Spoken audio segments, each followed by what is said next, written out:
everyone, and welcome to CBA's At the Bar, a podcast where we have unscripted conversations with our guests about legal news, events, topics, and other stories that we think you're going to find interesting. I'm your host today, Trisha Rich of Holland & Knight, and co-hosting the podcast with me today is our fearless executive director, Jennifer Byrne, the CLE director of the Chicago Bar Association. Jen, thanks for joining me today. Thanks, Trish. Thanks for subbing in for John today. Well, this will become our show before we know it. and we're all better off for that, right? And joining me and Jen today is attorney Andy J. Semotiuk. Andy is a Toronto-based immigration attorney who has assisted more than 10,000 clients on various immigration matters and other legal problems. But more importantly for today's episode, Andy is Ukrainian, is very involved in international political issues, and is here on the podcast today to discuss the war that Russia is waging on Ukraine. Andy is also the author of A Promise Kept, a tribute to a mother's love, which we'll be talking about later today. Andy, thank you for joining us today. It's great to have you. Happy to be with you. Thank you. So Andy, before you start, I want to sort of set the stage for those listeners who may not be entirely familiar with the history between Russia and Ukraine or the conflict that is happening now. So I just want to take a couple of minutes to do that. The relationship between the two countries dates back until at least the 9th century, but for our purposes today, I'm going to start at 1991 with the breakup of the Soviet Union. Following that, Ukraine and Russia emerged as two independent countries. But as former Soviet republics, the countries have deep social, cultural, and even economic ties to each other. Indeed, to this day, many Russians view the Ukrainian capital of Kyiv as the birthplace of their country. In 1997, a comprehensive treaty between the two nations affirmed the location and the integrity of the Ukrainian borders, which Russia had already guaranteed in 1994's Budapest Memorandum. That 1997 treaty expired on March 31st, 2019. During 2014, Russia took advantage of political turmoil in Ukraine to seize and establish control over Ukraine's Crimean Peninsula, which much of the world did and still does consider to be an unlawful occupation. It was the first time since World War II that a European state annexed the territory of another, and indeed outside of a few Russian loyalist nations like North Korea, Syria, and Venezuela, Russia's actions were universally condemned. Since then, the two countries have been at war in Ukraine's eastern regions. To date, that part of the conflict has taken an estimated 14,000 lives and displaced 1.5 million Ukrainians. Secessionists in eastern Ukraine, supported by Russia, declared themselves as independent regions and joined the war against Ukraine. In April 2019, a former comedian and a now familiar face to us, now President Zelensky, was elected by a large majority as president of Ukraine, based in large part on his campaign promises to make peace with Russia and restore eastern Ukraine regions to the country. Since Zelensky's election and throughout 2021 and 2022, Russia's President Putin has been actively trying to disrupt Ukraine's attempts to shore up alliances with the United States and other NATO nations. During this same time period, Putin began building up troops along the Russian border. While he was doing that, Putin denied that he was going to invade Ukraine, but for diplomats and leaders all over the world, the writing was on the wall. In January of this year, Putin issued an ultimatum, demanding a guarantee from NATO that it would not expand further eastward, which Putin views as a threat to Russian security. Specifically, Putin wants Ukraine and other former Soviet states to be banned from ever joining NATO, which one Russian diplomat famously called a four-letter word. Although those guarantees did not come, by most, if not all accounts, NATO has no intention of allowing Ukraine to join as a member nation, leading many people to believe Putin's demands were pretextual and, for Putin, provided a reason to invade Ukraine, which he ultimately did. On February 24th, 2022, a full-scale Russian invasion of Ukraine began, which is still ongoing. That night, Russian missiles hit multiple military and civilian targets inside Ukraine, and Russian armored convoys began crossing the border in a full-scale and unlawful invasion. Now, a comprehensive Russian war is going on in Ukraine in what is likely going to be the largest conflict in Europe in nearly 80 years, since the end of World War II. Every day, we see news of Russia dropping missiles on Ukraine, too often on what are clearly civilian targets, and most recently, over this last weekend, on a school. In the meantime, Zelensky is pulling together as many resources as he can to defend Ukraine. Make no mistake about it. This war is one that Russia started, and it is unlawful. Not only is it unusual, to say the least, for one country to so boldly attack another country's political independence and territorial sovereignty, it is inconsistent with the principles enshrined in the UN Charter, which clearly states, and I quote, "All members shall refrain in their international relations from the threat or use of force against the territorial integrity or political independence of any state." It's also now clear that Russia is committing war crimes against the Ukrainian people, which include rape, summary execution of civilians, and unlawful violence and threats against civilians, along with as many as 200 targeted attacks on Ukrainian hospitals and clinics. President Biden and other authorities around the world have declared Russia's actions as a genocide. It is under that backdrop that we are here today. Andy, thank you for joining us. Let me first start by asking you what I missed. Is there anything I missed that you think would provide important background information for our listeners? Well, that's an extraordinary summary, I have to say. It's very well done. I might throw in a few things. A good starting point is 1917, although I'm not going to go into much detail about it. But Ukraine was part of the Soviet Union from 1917 onward. So you have 75 years of Ukraine being sort of under Russian domination in the Soviet Union. And before that, you have 350 years of Ukraine being dominated by Tsarist Russia from the middle 1600s onward. So 1917 we run through until the demise of the Soviet Union in 1991. Shall we say, there was a Russification of Ukraine, meaning although on paper Ukraine was a sovereign nation, in reality it was being Russified and the language was forbidden or oppressed, and people were taught to learn Russian and not Ukrainian, and the churches were not allowed and stuff like that. With the demise of the Soviet Union in 1991, by the way, Ukraine was the major republic of the Soviet Union, non-Russian republic, that essentially, when it left the Soviet Union, essentially, that meant the Soviet Union fell apart, the empire fell apart. Putin has often referred to the demise of the Soviet Union as the biggest tragedy of the 20th century. And for him, it was indeed. He was a former Secret Service agent at KGB that rose to power under Yeltsin and ultimately became the authoritarian dictator that he is today.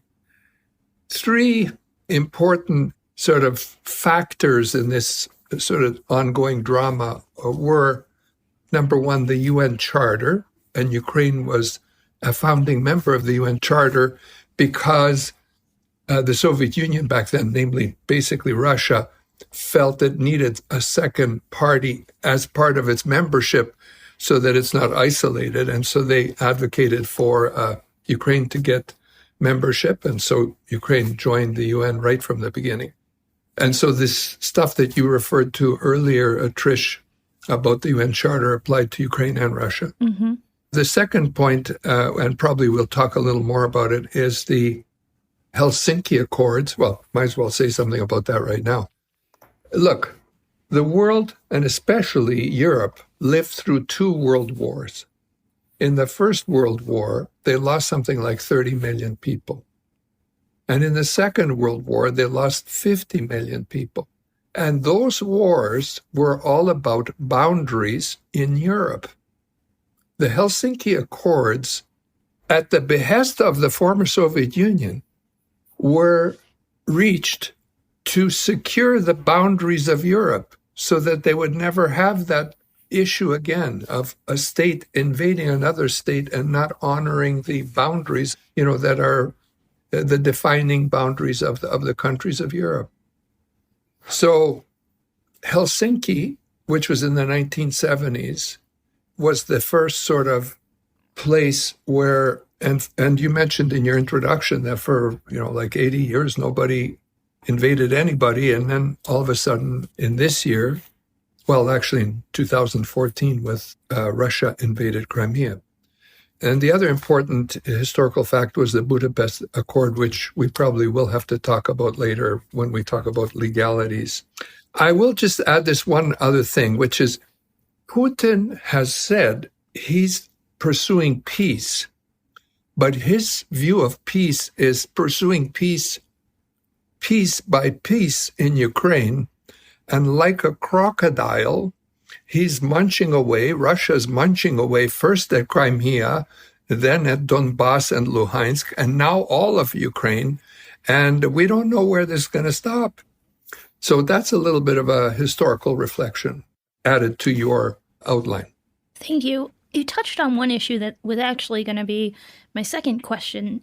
How much of this is just Putin being somewhat wistful of the former USSR and wanting to put that back together? A lot of it is, like, his dream is to restore the Russian Empire, or what was the Soviet Union, which was essentially a different form of the Russian Empire. And he's gone back in history to Stalin as the big figure in Russian historical times. And he, even yesterday, well, actually, is it today? Is today May 9th? Yes, today's May 9th. Yeah, they're parading out in Red Square Moscow, yeah. Because they see themselves as the fascist fighters, and because of them, the World War II was won. And the irony is that Zelensky, who's Jewish, is the president of Ukraine, and his family died in Auschwitz and so on, fighting the Germans. Mm-hmm. So it's an extraordinary situation. But you're right, there's this wistfulness, and it's centered around Kyiv. By the way, one thing we can all do to sort of ameliorate things is pronounce the capital city of Ukraine by its proper name. The Russian pronunciation is Kiev, and that's how it was put into English. The Ukrainian pronunciation is Kyiv. K like Danny K, Yiv, Kyiv, not Kiev. It's a little thing, but it's like, it's like identity, anybody's identity. It's like we don't say Peking, we say Beijing. We don't say Ceylon, we say Sri Lanka. And you don't have to go into that. I'm sure you guys would understand why. Yeah. So one of the things that other people are talking about a lot right now is whether or not Putin's justifications for going into Ukraine were simply pretextual. All of this posturing about NATO and, whether or not NATO was going to guarantee in writing, if Ukraine was ever going to be a member country. And, it didn't do that fast enough, I guess, for Putin. And so that seems to be the primary justification for invading Ukraine. Can you talk a little bit about, whether or not you think that speculation is correct? Well, he has NATO on his doorstep in the Baltics. Like, they're bordering with NATO. And if his invasion of Ukraine is successful, he's going to have NATO bordering on his Polish border. So the notion that it's NATO that's the problem doesn't make sense from that point of view. But the other thing is, why do we have a NATO? We have a NATO because all our countries, these countries in Europe, have been Germany, France, and so on. They're all concerned about Russia and the threat that Russia poses to Europe. And today they're even more concerned because of the war in Ukraine, and they rightfully should be. Poles are deadly concerned about Russia's threat. So. I've noticed, thank you, sorry, I didn't mean to interrupt, but I've been tracking in the news that, some of the Russian military action is growing increasingly closer to the Polish border. And so that has to be extremely scary for the Polish people, I would think. Well, imagine if a war broke out and let's say Poland was dragged into it, or any of the Baltic states. would NATO really be willing to go the distance with Russia? Like, are people in Italy and France, the soldiers there, ready to fight like the Ukrainians are with Russians? Is America ready to send American soldiers, men and women, to Europe, let's say, to defend Latvia or Estonia or Lithuania or Poland? These are existential questions, unpleasant existential questions. So this battle in Ukraine is all about fear of what could happen, and a nuclear war. You just mentioned some of the other countries that are in very precarious geographic locations. And I wonder if you're seeing, if I, for example, were in Estonia, I would not be very comfortable with where I was physically at the moment. Are you starting to see immigration from those nations, people leaving? It's hard for me to say because I haven't been following that. Like I haven't seen any significant evidence of it. However, I have talked to people from the Baltic communities, and they have definitely expressed grave concerns. And there's an increasing sense of dread over how things are escalating. I don't think there is an actual exodus just yet. Okay, I think that's early. uncertain. Yeah, I think it's too early. I got to understand, though, that those countries are concerned about being sitting ducks. And, geographically, they're much smaller than Ukraine is. Yeah, it's a nightmare, like, for them. Because don't forget, the idea here is let's restore the Soviet Union. Well, they were all in the Soviet Union. Right. Poland wasn't. But Poland is precarious. It was part of the Warsaw Pact. Right. And Poland, I think, is one of the countries that's, its borders have been in dispute historically over and over again. Yes, that's right. They were never settled at the end of the World War I in the Treaty of Versailles. They never could get the eastern border down exactly right. It was left undefined kind of thing. And to this day, there's Ukrainians and Poles today love each other, which is amazing because only 100 years ago or so, there was a lot of hatred or, trouble between those two countries. But Putin, in a sense, he's done us a backhanded favor. He's brought us together. There's something like 2.5 million Ukrainians being hosted by Poles in Poland today. Wow. Let me ask a follow-up question on that. I read an article in the New York Times a couple of weeks ago talking about the world's response to the Russian invasion of Ukraine.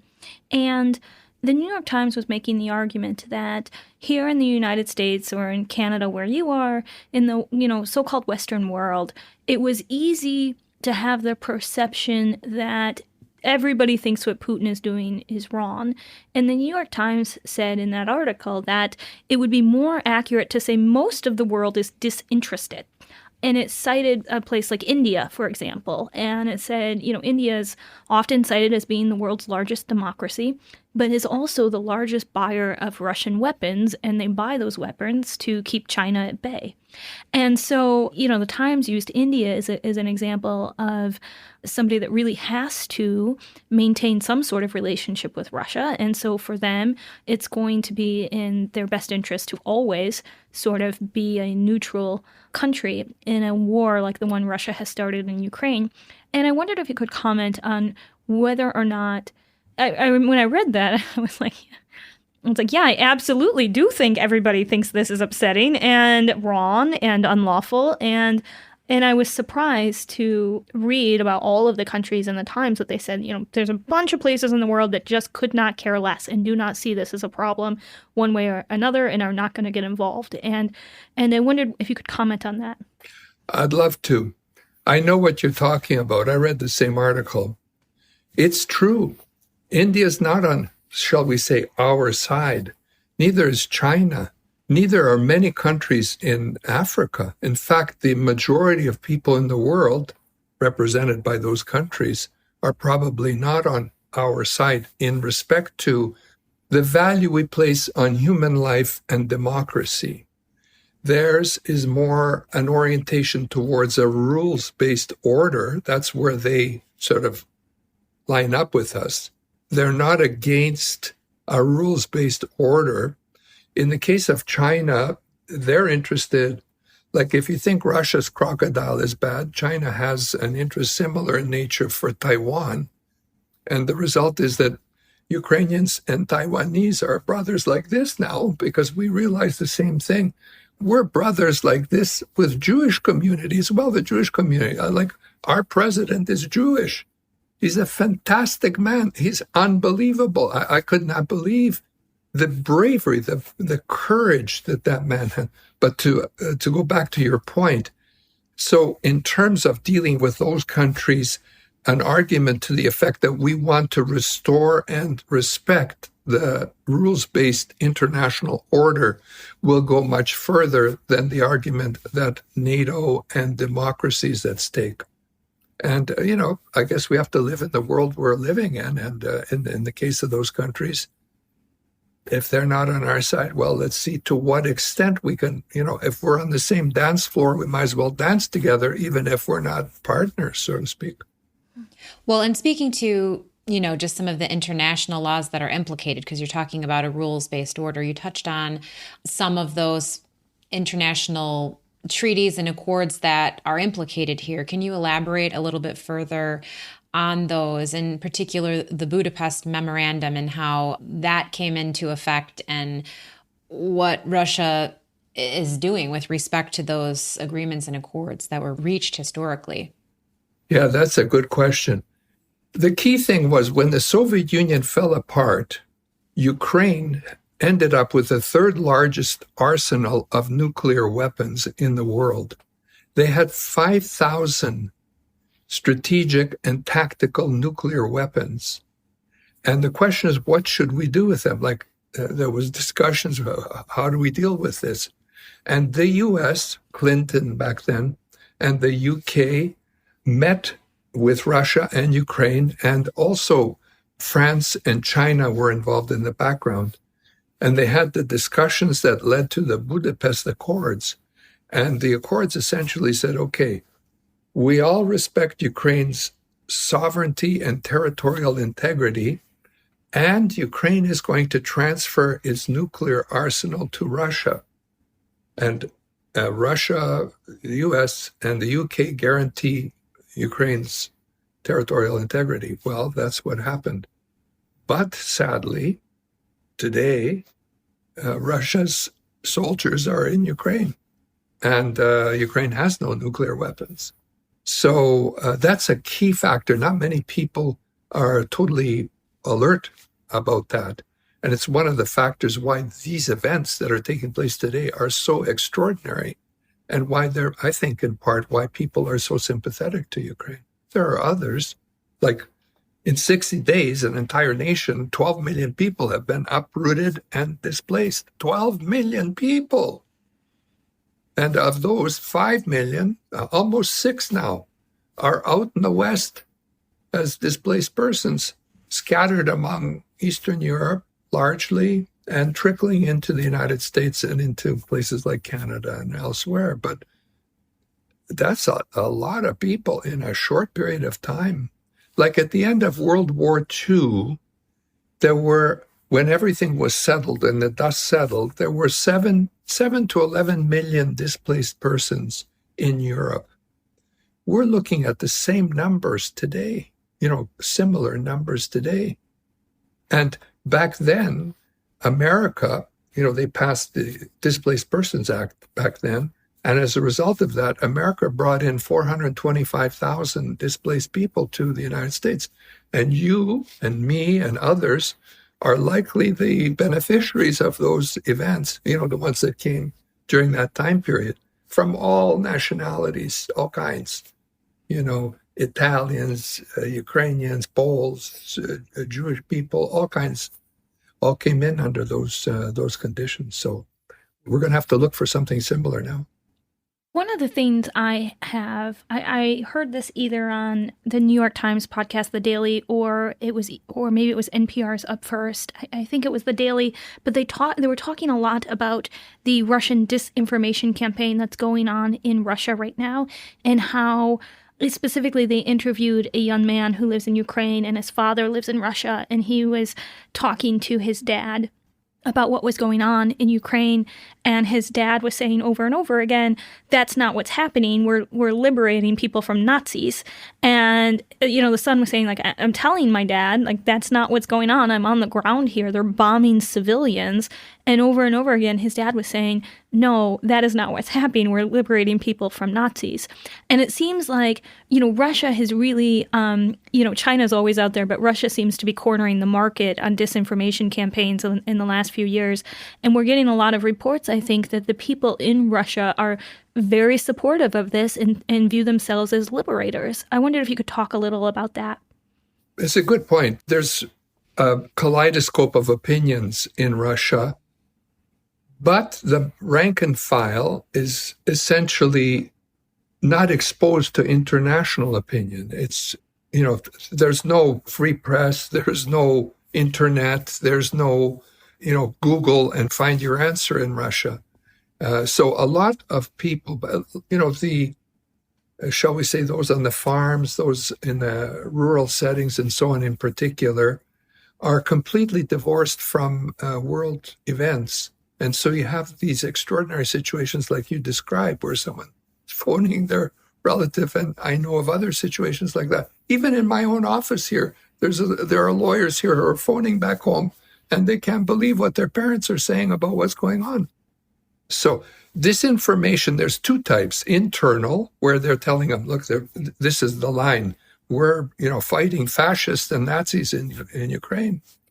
And it's World War II all over again, which it isn't. By the way, I've already mentioned Zelensky's Jewish, his family was, in the Holocaust.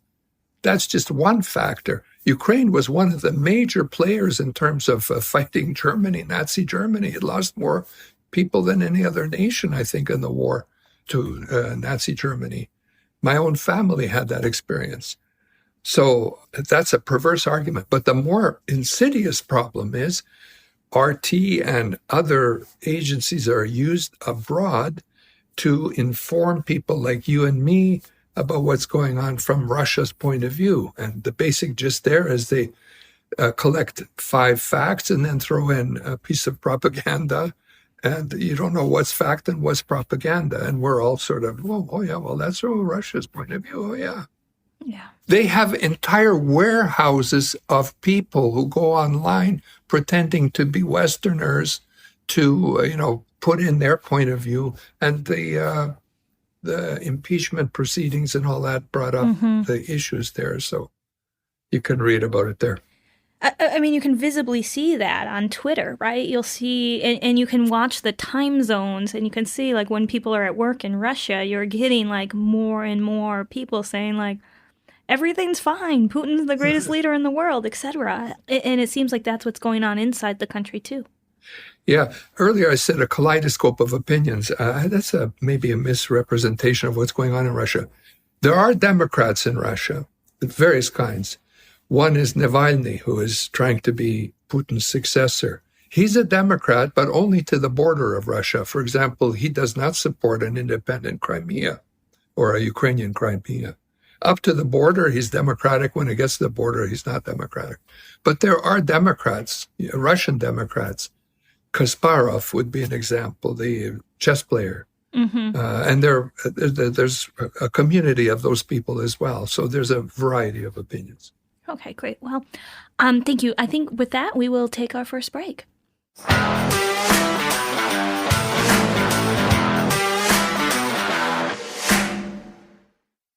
As a lawyer, insurance is one of the last parts of your job you want to spend unbillable hours on. That's why thousands of lawyers have switched to Embroker. Embroker offers A+ rated insurance for law firms. You can quote and buy instantly online. If you need help, they have experts on standby. Go from sign up to purchase in 15 minutes by visiting embroker.com/law. That's EMBROKER.com/law. smokeball.com/law. Smokeball is a cloud-based practice management software that lets you run your law firm like a well-tuned business. Automatically record your time and activities, easily organize documents and conversations from every matter, complete and send documents quickly with a vast library of preloaded forms, and work efficiently with robust Microsoft Office integrations. Smokeball puts the power of anytime, anywhere at your fingertips. Schedule your free demo today at smokeball.com.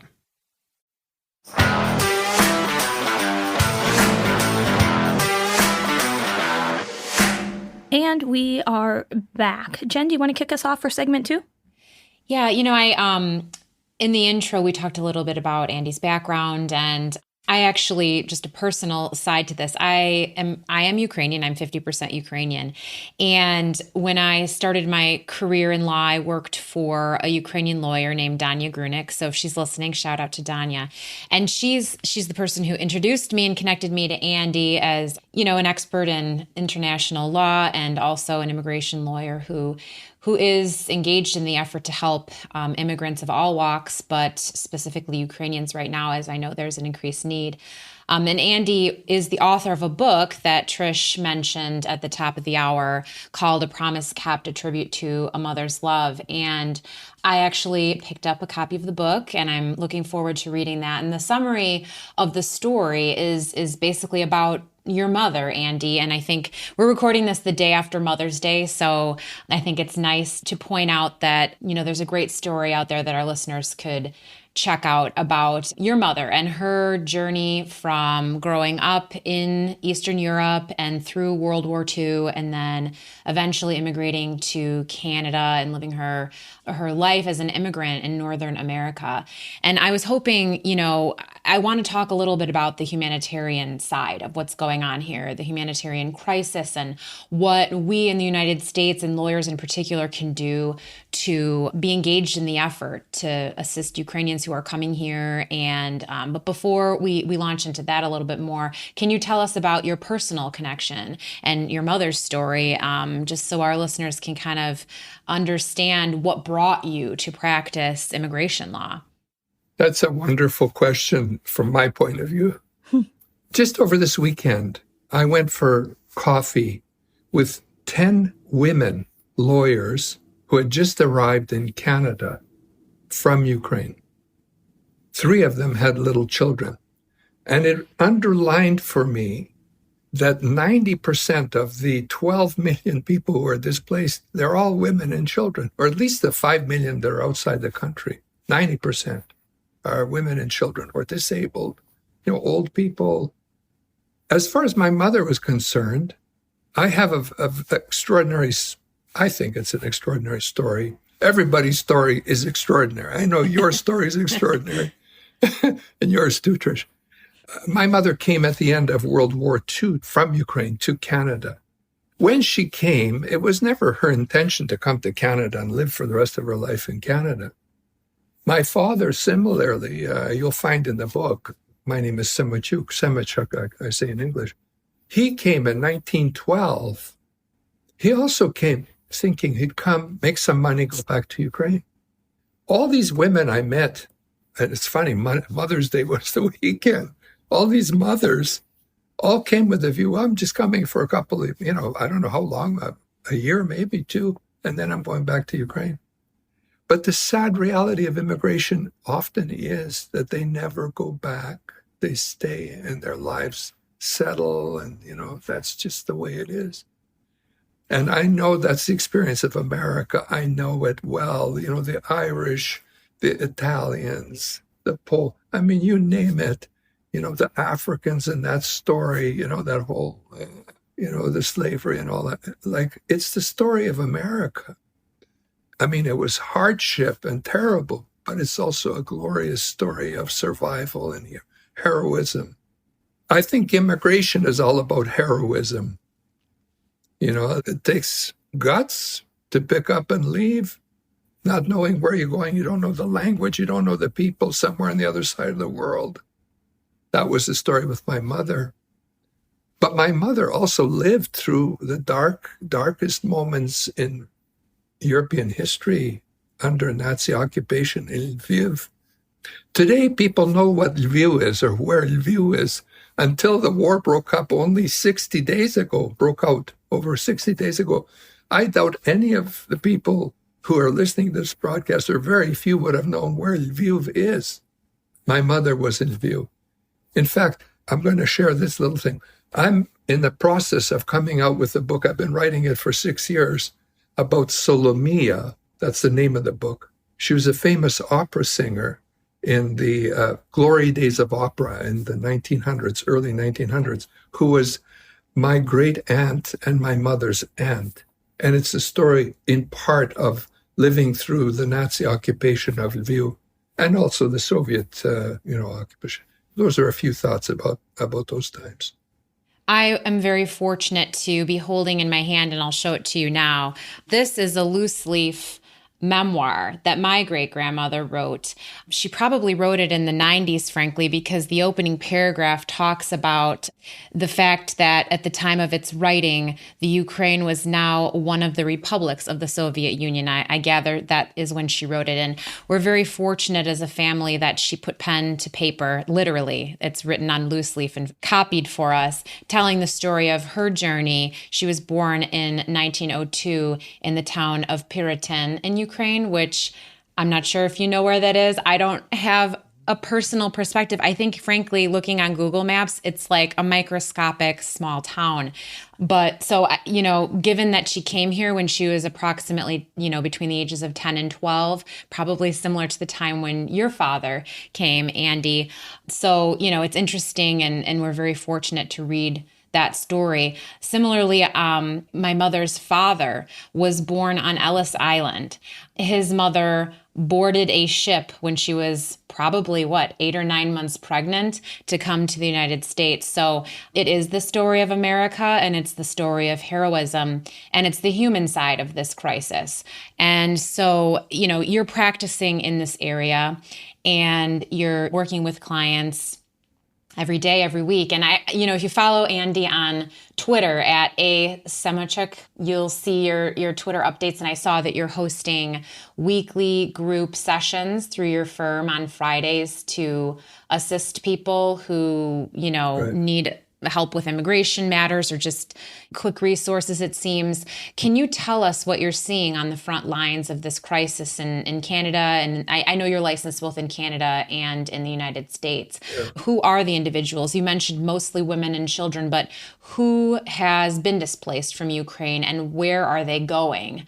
And when they get there, what are they met with and what resources are available?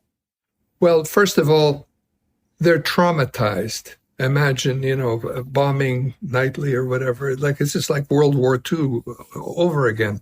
So they're not thinking clearly necessarily. Also, they're confused. They don't know. It wasn't in their plans that they're going to be ending up somewhere in Eastern Europe at the moment. By the way, most of them are not here. Very few of them are still, some are coming, but very few of them are really coming here so far. They're all in Eastern Europe somewhere, or at least being spread out throughout Europe. And the problem is processing times is one of the big deals. If you've got 5 million people applying to come to the United States, you can imagine how long that's going to take, or if it will ever happen.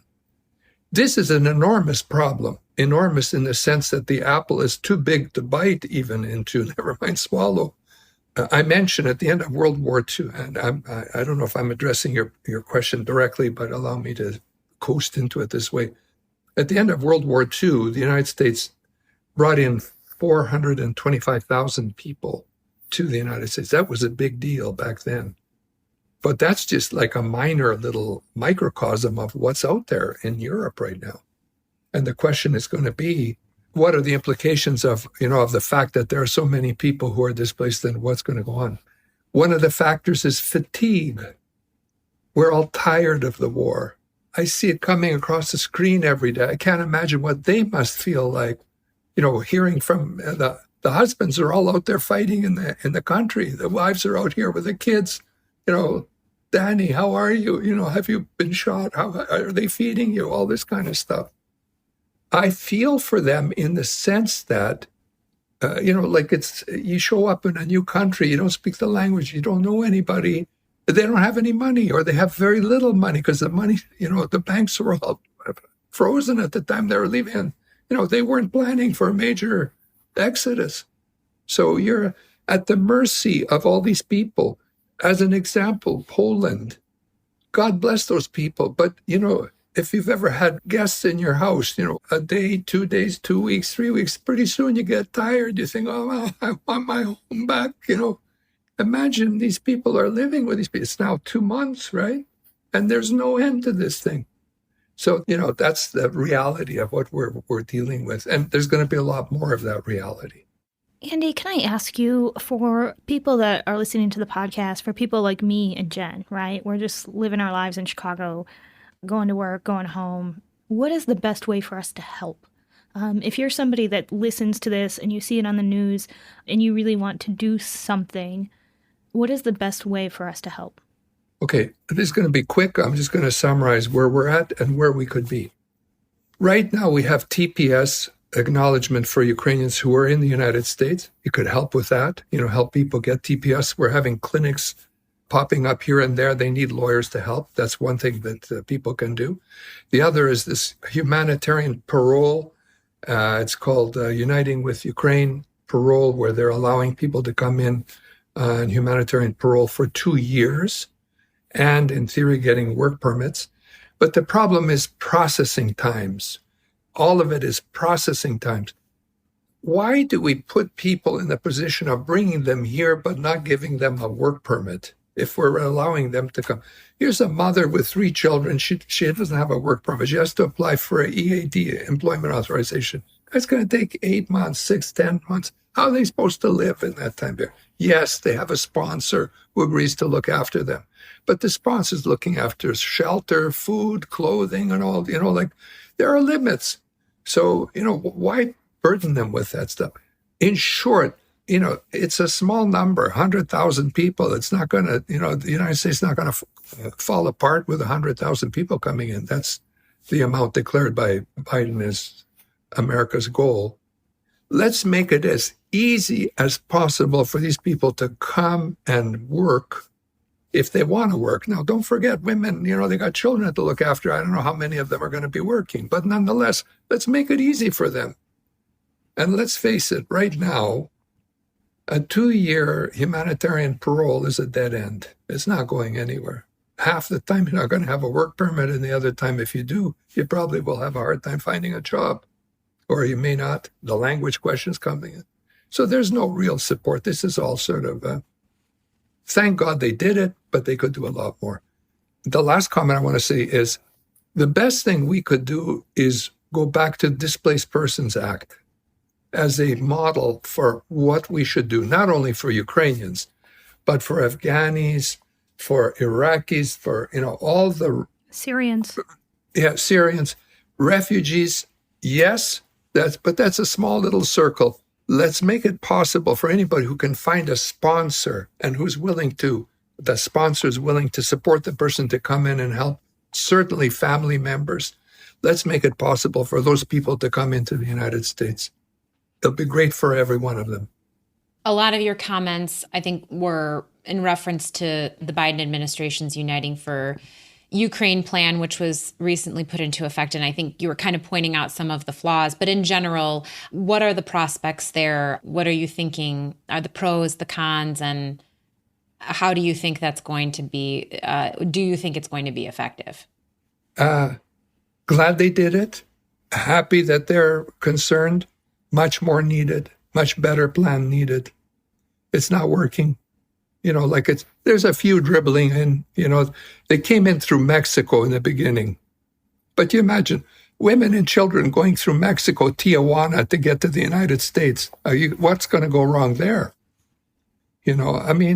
So now they cut off Mexico, so you can't even go there. And they cut off business and visitors' visas. They're saying, well, you can't say that you're going to return back home. We can't give you a visa. So we're kind of channeling them into this humanitarian parole. But, okay, let's try this parole out. Number one, you have to find a sponsor. Someone here has to sponsor them from over, here to bring them over here. That's hard to do, especially if you don't know anybody, especially if you don't speak the language. Number 2, you got to be vaccinated. Okay, vaccinated, but you got to be vaccinated. Number 3, you got to create a portal to upload all your documents. You got to go through a biometrics, get your fingerprints and all that done. Before you come here, you got to get all that done. Number 5 or whatever it is, you got to have your passports and your ID documents. Now, in the middle of a war, you don't exactly get up and where's my passport? Where are my ID documents? You get the heck out of the house. You're in Mariupol, out on the street and out. Okay, so that's it. All 4, if you go through this entire process, all 4, 2 years of a dead end in which you don't have a work permit and no benefits, no support, just you get to come to the United States. And at the end of 2 years, goodbye. That's where we're at right now. But we could do better. We could do better. Not only we, Canada could do better. Europe could do better too. You know, they're doing well, but they could do better. That's what we got to do. We got to work together to do better. Listen, I just want to say one other thing. It's every community has people linked in over there. I think of the Jewish community. Half of Hollywood's parents, grandparents, and so on came from Ukraine. Half of the leadership in Israel came from Ukraine, you know, like Golda Meir and Hakan Began and all those people, they all came from Ukraine. Ukraine has a central place, honored place in terms of Jewish history. One of the top rabbis died there. And you know, every community's got some kind of link there. You know, it's not every community, but a lot of communities too. So, you know, if you think, well, Ukrainians are Ukrainians, well, not necessarily. You know, there are like Greeks there, there are Jewish people there, there are, you know, Arabs there, and no kidding, all kinds. I recently had a conversation with Mary Meg McCarthy, the executive director of NIJC, which is the National Immigrant Justice Center. And she told me, because I asked the question that Trish just asked, you know, what can our lawyers do? What can Chicago-based lawyers do in particular? Because that's who, you know, I'm representing, the CBA community. And she told me, you know, a lot of Ukrainians that they're meeting with aren't interested in TPS for the reasons that you've described. It's 2 years, it's temporary. It doesn't provide the relief that they're seeking. So what they're looking for are lawyers who will take asylum cases. And that's very challenging to find either, you know, on a pro bono basis or a firm that's willing to invest that level of commitment, time, et cetera, to take an asylum case because it's so involved and, you know, it takes such a long time to work its way through the courts. Is that what you're hearing from your clients as well? And would you say that's the overarching legal need right now for Ukrainians who have made their way here? During the Vietnam crisis, after it was, you know, winding down, there were a lot of Vietnamese outside of Vietnam in camps. And what Western immigration officers did is they got planes, flew over there, put up a tent, said, if you have family in, I know Canada in particular, a friend of mine was one of them, had a tent, he had a sign up there, if you have family in Canada, speak to me. And the same was true in the US, by the way. And what they did is they recruited those, like they did in, I think it was in Syria as well, that there was something like this going on for Syrians. They recruited people who had family members and basically made it possible for them to come. And they loaded a plane and flew it over to, you know, Canada or the US. Why not do something like that? That's possible. That's the way I would go. I understand there's a category of refugees that could be used to acknowledge Ukrainians who are displaced persons as refugees. The reason why they're interested in refugee status is because of the benefits that come, like English language, social assistance, you know, things of that nature, which are not available under these other categories. But again, I believe a larger solution would be this displaced person solution. It's not a perfect solution, but I think why I like it is because it addresses the Ukrainian issue, but it also addresses the other issues, you know, Afghanis and all these other people who need some kind of a resolution. This refugee definition and trying to push everybody through this small little circle, legal definition, someone outside their country of origin, fearing persecution from the government in Ukraine right now, the government's Ukrainian. There's no fear of persecution of the Ukrainian government. So, like, it's a non-starter unless you bend the definition. And I'm tired of bending definitions. Let's make it something more realistic in terms of dealing. We're going to have water crises. We're going to have, earthquakes and all kinds of other things coming up through climate change that is going to displace entire millions of people. We need a better paradigm for dealing with these people that are upset overnight and are looking for some place to live. Last comment. The United States cannot solve Ukraine's problem alone, the United States, nor should it try. It can help solve it along with other communities, other countries. And Ukraine's not the only problem out there. I'm aware of that. There are many, African nations, South American nations that need help. So I'm hoping we can find a paradigm that we can use to help these people. And it's going to have to be based on sponsorship, either family connection or friendships or professional connections that will make it possible for these people to come to the United States, to Canada, Australia, the other countries that could work on this new definition of how we address these humanitarian cases. I'm hoping we can find that and work together on that. Andy, for people that are listening to our podcast today who just want to give money, or they don't have time to take on a new case, or maybe they're not lawyers. I think a lot of people listen to our podcast who aren't lawyers. What is the best way, the most direct way to support Ukrainian refugees with money? Where should we be sending our money? Well, one group is a group called Razom, A-R-A-Z or Z-O-M. It's a Ukrainian group based in New York. They're doing phenomenal work. They're a favorite of mine, but traditional organizations like the Red Cross are also, there are a number of legitimate organizations out there that are raising money. And if, for example, I notice that the Jewish community is raising money through their synagogues and so on, God bless them. Let's do it. Whatever way you can to help the people you like in particular, I think that's a good deal. I think you can work through multiple avenues to help. So right now in the media, we have sort of this, it's almost become a David versus Goliath story, right? The giant Russian military who looks like it bit off more than it can chew. And President Zelensky with his sort of ragtag army of, scrappy men who are fighting for their own freedom and are frankly putting up a hell of a fight, right? And I think from our perspective, we've all been cheering them on and just kind of hoping that they survive, and they're doing, I think, a little better than expected, but it's going, it does not seem like Putin is going to give this up easily. How does this end? How do you think this is going to end? Well, I wish I had a crystal ball and I could tell you that. Here's my take. It's going to be a long war. I think the longer it lasts, the more likelihood there will be escalation. I don't want this to happen, but I do believe there will be there'll be a nuclear involvement in it. And the question is, what do we do once that happens?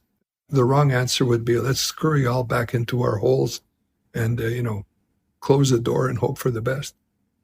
The key thing is a change in Russia. I don't see another way around this. You can blame it on the United States and NATO, and you can say, why are they so aggressive, and let them, let's all go to the peace table and talk. It's not that they don't want peace, and it's not that they don't want to talk. I'm talking about Ukrainians.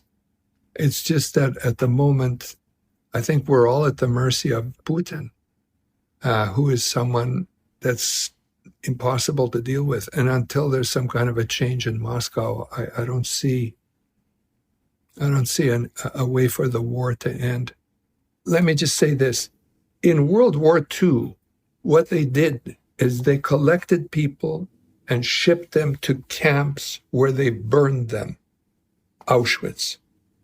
In this war, they're taking the camps and taking them to the people and burning them. They've got these crematoriums on wheels and burning them on the site. That's the graduation of the level of monstrosity that's taking place. President Biden has called it a genocide. The Canadian Parliament has recognized it as a genocide. We have to stay together and fight together on this one. There's no other way. We have to all be together, even if it's just based on the international rules-based order agreement. Let that be the agreement if we can't do democracy worldwide. But we have to stay together on it. Andy, thank you. On that sobering note, I think we need to take our second break.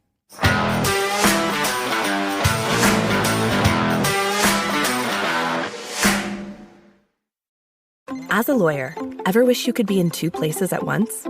You could take a call when you're in court, capture a lead during a meeting. That's where Posh comes in. We're live virtual receptionists who answer and transfer your calls so you never miss an opportunity. And the Posh app lets you control when your receptionist steps in.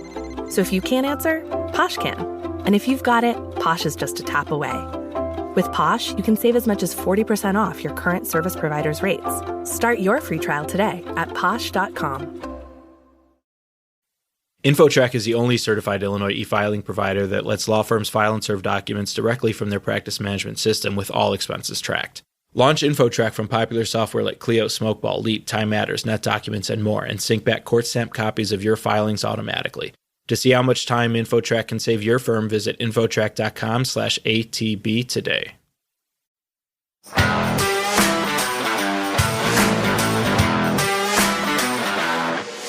Okay, and we are back. So, Andy Semotiuk, thank you so much. We cannot thank you enough for being with us here today. We are heading into our third segment. We are running a little late on time, so I think we're going to cut it down to one question today.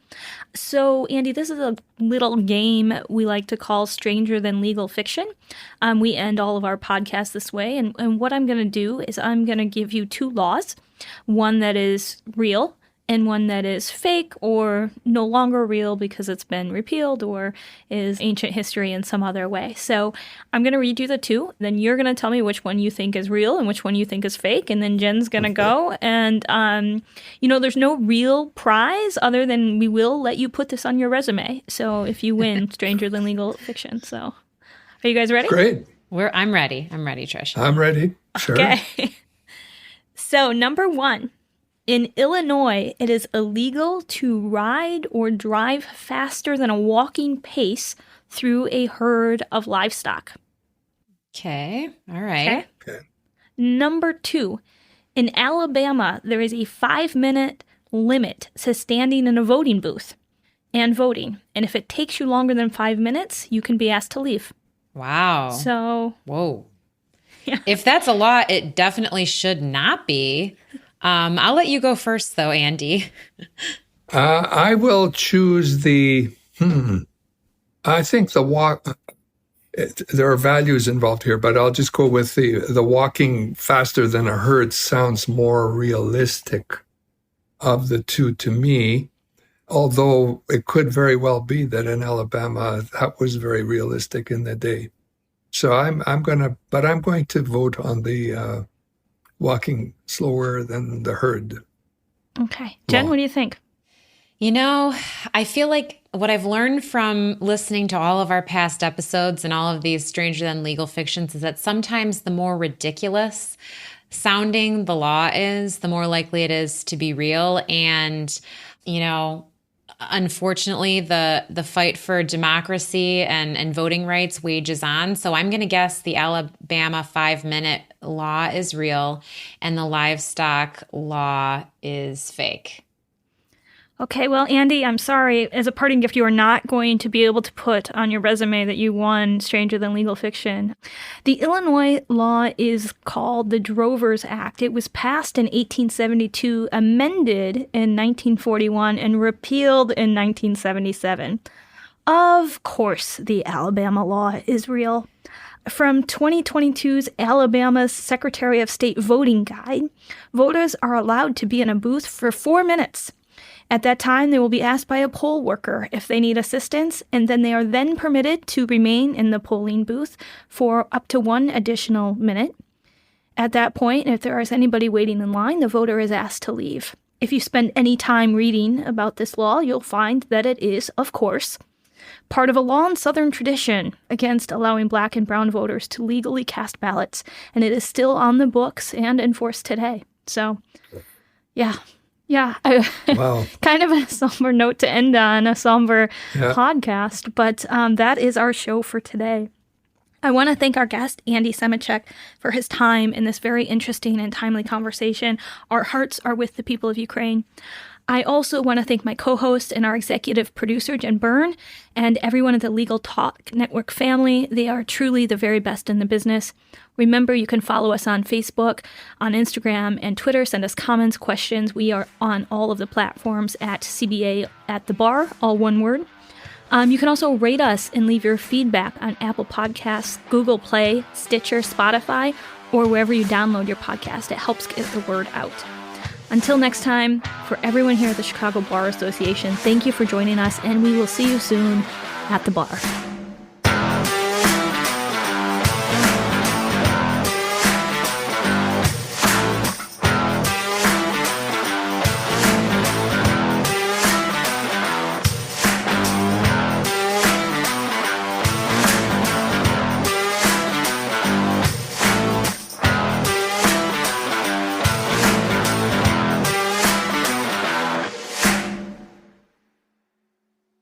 Getting legal malpractice insurance doesn't have to be complicated.